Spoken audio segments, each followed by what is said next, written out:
વાહ,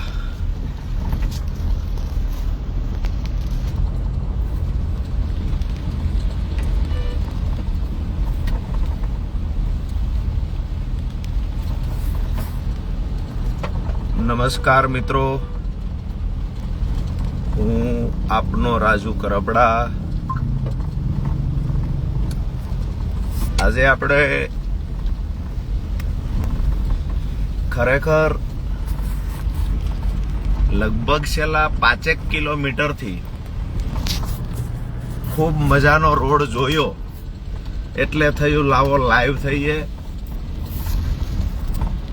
પેરિસના રોડ તો વિસાવદરમાં ખૂબ જોયો, અમે ન્યૂ જર્સીનો રોડ જોવા માટે થઈ અને કદાચ તમે મિત્રો અહીંયા આવી શકો કે ના આવી શકો, મને થયું કે લાવો તમને બતાવું। આ રોડ છે સુરેન્દ્રનગરથી વિરમગામને જોડતો। આ road on paper 4 line road બતાવવામાં આવ્યો છે। ઓન પેપર 4 લાઇન રોડ છે। ગાડી ચલાવો, ગમે તેવી ગાડી હોય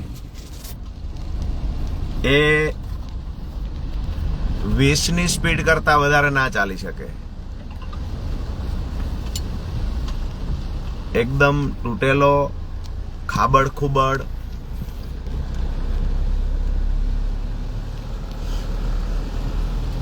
બીજી મહત્વની વાત આજ ખાસ કરી અને રોડની સાથે એક જે મહત્વની વાત આજે કરવાની હતી, રોડ તો પૂરા ગુજરાતમાં લગભગ આવી પરિસ્થિતિમાં છે।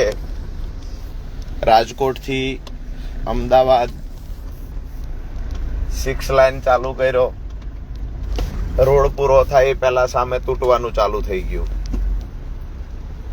રાજકોટથી અમદાવાદ તમામ ગામડાઓના રોડ છે તો એ રોડની પણ ખૂબ ખરાબ હાલત છે। ચોમાસામાં કેટલા બધા લોકોના ખાડાઓમાં પડવાથી હાથ પગ તૂટે, કોઈના કમરના દુખાવા થઈ જાય છે। નવાઈની વાત એ છે કે રોડના કામ ચાલુ થયા પછી વર્ષો સુધી આ કામ પૂરા થતા નથી। આજે એક મહત્વની વાત કરવા માટે લાઈવ થયા કે ભારત સરકારે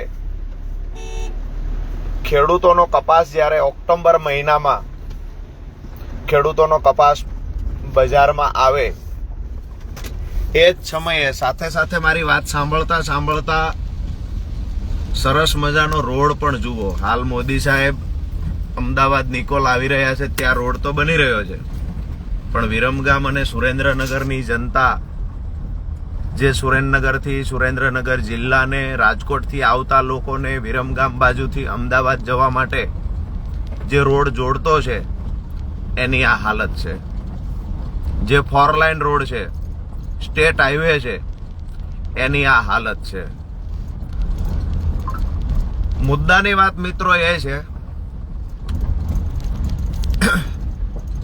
કે સરકારે ઓક્ટોબર મહિનામાં જ્યારે ખેડૂતનો કપાસ બજારમાં આવી શકે એવું છે, દર વર્ષે ઓક્ટોબર મહિનામાં ખેડૂતનો કપાસ તૈયાર થઈ જાય અને ત્યાર પછી ખેડૂતનો કપાસ જ્યારે બજારમાં આવે ત્યારે કપાસના એક ભાવ નક્કી થતા હોય છે। આ વખતે ખેડૂતોને અપેક્ષા હતી કે કપાસનું ઉત્પાદન ઘટ્યું છે, કુદરતી આફતો ખૂબ આવી, જેના કારણે કપાસનું ઉત્પાદન ઘટ્યું તો ખેડૂતોને અપેક્ષા હતી કે અમારા કપાસનો પૂરતો ભાવ મળશે। પરંતુ પરિસ્થિતિ એવી થઈ કે હર હંમેશા ખેડૂત વિરોધી નિર્ણય લેવામાં માહિર એવી ભારતીય જનતા પાર્ટીની સરકાર જ્યારે ખેડૂતના ઘરમાં કપાસ આવ્યો એ જ સમયે અમેરિકાથી સપ્ટેમ્બર મહિનામાં કપાસની આયાત પર ટેક્સ મુક્તિ આપી. એટલે કે અમેરિકાથી કોઈ ભારતીય વેપારી, સ્ટોક કરનાર લોકો જેને કપાસની જરૂર છે એ લોકો જો અમેરિકાથી કપાસ મંગાવશે તો સપ્ટેમ્બર મહિનામાં ₹1 ટેક્સ આપવો નહીં પડે. ડાયરેક્ટ ટેક્સ ચૂકવા વગર કપાસ મંગાવી શકશે. દોસ્તો, પરિસ્થિતિ એવી છે કે અમેરિકામાં ઉત્પાદન ખૂબ વધારે છે, જ્યારે ગુજરાતમાં પ્રતિ એકર માંડ કરી અને ખેડૂત પુષ્કળ મહેનત કરે ત્યારે, તમામ પાસાઓ સબળ હોય ત્યારે ગુજરાતની અંદર પ્રતિ એકર માંડ 35 મણ, 30 મણ કે 40 મણ કપાસ ખેડૂત કાઢી શકે છે, ઉત્પાદન કરી શકે છે. સામે અમેરિકામાં સરકાર દ્વારા આધુનિક ટેકનોલોજીનો ઉપયોગ કરવા માટે ખેડૂતોને પ્રોત્સાહિત કરવામાં આવે, સિંચાઈનું પાણી સમયસર આપવામાં આવે, સમયસર ખેતી વિષયક ભણેલા લોકો છે એને અલગથી ટ્રેનિંગ આપવામાં આવે, સરકાર દ્વારા જ તમામ ખેતરોનું ધ્યાન રાખવામાં આવે, તમામ પાકનું ધ્યાન રાખવામાં આવે, જેના કારણે અમેરિકામાં પ્રતિ એકર 125 મણ કરતાં વધારે ઉત્પાદન કપાસનું થાય છે. સામે ભારતમાં ઉત્પાદન ખર્ચ વધારે છે, પરંતુ પ્રતિ એકર માંડ કરીને 30 થી 40 મણ કપાસ ખેડૂતો ઉતારી શકે છે. આવી પરિસ્થિતિમાં થાય છે શું કે અમેરિકામાં ઉત્પાદન ખર્ચ ઓછો છે અને ઉત્પાદન વધારે આવે છે, જ્યારે ભારતની અંદર સમયસર રાસાયણિક ખાતર નહીં મળવાના કારણે, સિંચાઈનું પાણી સમયસર નહીં મળવાના કારણે, નકલી બિયારણોનું ધૂમ વેચાણ થઈ રહ્યું છે એના કારણે, જંતુનાશક દવાઓ નકલી મળી રહી છે એના કારણે ક્યાંક ને ક્યાંક કૃષિ વિરોધી સરકારની નીતિના કારણે ગુજરાતનો અને દેશનો ખેડૂત દેવાદાર બનતો ગયો અને ઉત્પાદનો ઘટ્યા.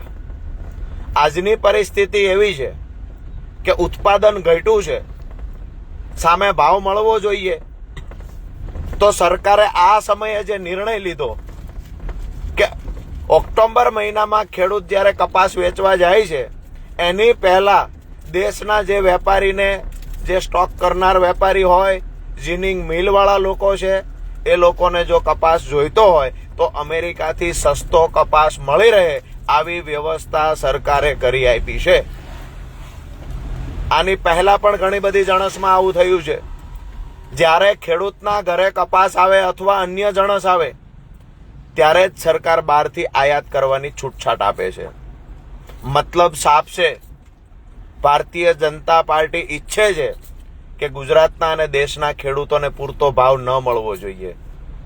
આવનાર સમયમાં, એટલે કે આવતીકાલે તારીખ 25/8/2025ના રોજ આમ આદમી પાર્ટી કિસાન સંગઠન અને દરેક જિલ્લા સમિતિ સાથે મળી ગુજરાતના તમામ જિલ્લાઓમાં કલેક્ટર મારફતે પ્રધાનમંત્રી અને મુખ્યમંત્રીને આવેદનપત્ર આપવામાં આવશે કે આ નિર્ણયને પરત ખેંચવામાં આવે. ખેડૂતોને MSP કાયદો બનાવી અને સરકાર પૂરતા ભાવ નથી અપાવી શકી. જ્યારે ભારતીય જનતા પાર્ટીની સરકાર નહોતી, યુપીએ સરકાર હતી, ત્યારે ખૂબ વાયદા વચનો આપવામાં આવ્યા. MSP કાયદાની વાત કરવામાં આવી, સ્વામીનાથન આયોગની ભલામણોની અમલવારી કરવાની વાતો કરવામાં આવી, પરંતુ આજ દિવસ સુધી 2014 પછી ભારતીય જનતા પાર્ટીની સરકારે એ દિશામાં એક પણ પગલું આગળ વધી નથી. ખેડૂતોને પૈડા પર પાટું મારવાથી ટેવાયેલી ભાજપ સરકાર આ નિર્ણય જે લીધો છે એ ખેડૂતને કપાસના બિલકુલ ભાવ ન મળે એ માટેનો નિર્ણય છે. આવનાર સમયમાં ખેડૂત જે પાયમાલ થયો છે એનાથી પણ વધારે પાયમાલ થવા જઈ રહ્યો છે. ત્યારે સરકારને નમ્ર વિનંતી કરીએ કે આ નિર્ણયને પરત ખેંચવામાં આવે. જો નિર્ણય પાછો ખેંચવામાં નહીં આવે તો એક વાત ચોક્કસથી કહીશું કે આમ આદમી પાર્ટી અને ખેડૂત સંગઠનો સાથે મળી આ સરકારનો વિરોધ કરશે. જરૂર પડશે તો ખેડૂત મહાપંચાયતો પણ બોલાવીશું અને જરૂર પડશે તો રોડથી લઈ અને ગાંધીનગર સુધીની લડાઈ અને સડકથી લઈ સંસદ સુધીની લડાઈ અમે લોકો કરીશું.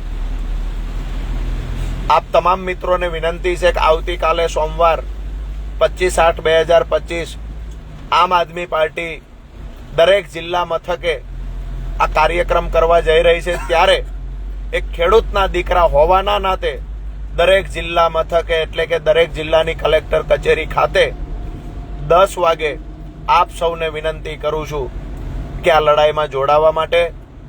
સરકારનો ખેડૂત વિરોધી જે કપાસ અમેરિકાથી કપાસ આયાત કરવાનો જે ખેડૂત વિરોધી નિર્ણય લીધો છે એ નિર્ણય સરકાર પરત ખેંચે એ માટે જેવડી લડાઈ પણ આમ આદમી પાર્ટી અને કિસાન સંગઠન લડે કમસે કમ એ લડાઈ પૂરતો સાથ સહકાર આપશો એવી આપ સૌ પાસે અપેક્ષા રાખીએ છીએ.